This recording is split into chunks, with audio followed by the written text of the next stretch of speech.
4 days after our wedding, I was sitting in my office, reviewing a major case file when my phone buzzed. It was a message from my wife, Emma. "My mom wants you to come for dinner tonight." I stared at the screen for a few seconds, wondering if I was ready for that dinner. Her mother, Mrs. Carter, had never liked me.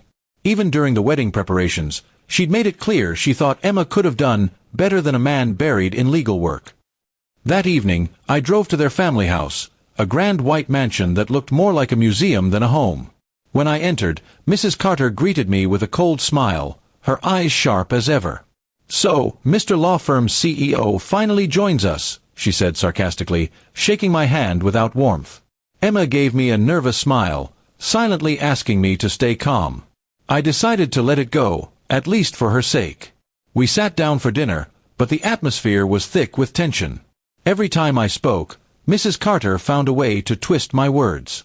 When I mentioned a recent case I won, she commented, "You lawyers think you're above everyone, don't you?" Her husband tried to ease the situation, but she dominated the table like a judge ready to deliver a sentence. Emma's eyes darted between us, silently pleading for peace. After dinner, Mrs. Carter invited me to her study. I followed, expecting another round of veiled insults, but what she said next caught me off guard. "I know who you are, Daniel," she began. "You're the man who fired my brother 2 years ago." I suddenly remembered, a senior partner I dismissed from the firm for unethical behavior. That was her brother. The connection hit me like a punch. "So this dinner," I said quietly, "was never about family." She smirked. "You're clever, I'll give you that.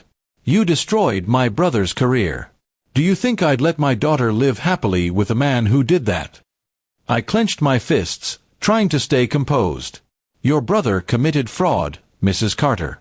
I only did my job." But she only smiled wider, saying, "We'll see if Emma still feels the same once she learns everything about you." That night, Emma barely spoke to me on the drive home. I could tell her mother had already begun poisoning her thoughts. By the next morning, Emma was distant, avoiding my gaze, her phone lighting up with constant messages from her mother.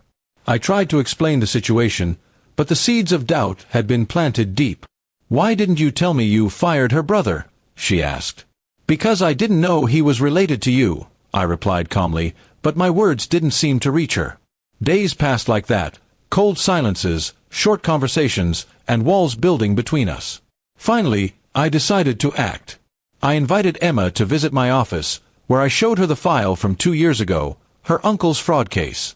"He forged documents to win a client's trust," I explained. "If I hadn't caught it, the firm would have collapsed." Emma read the papers silently, tears forming in her eyes.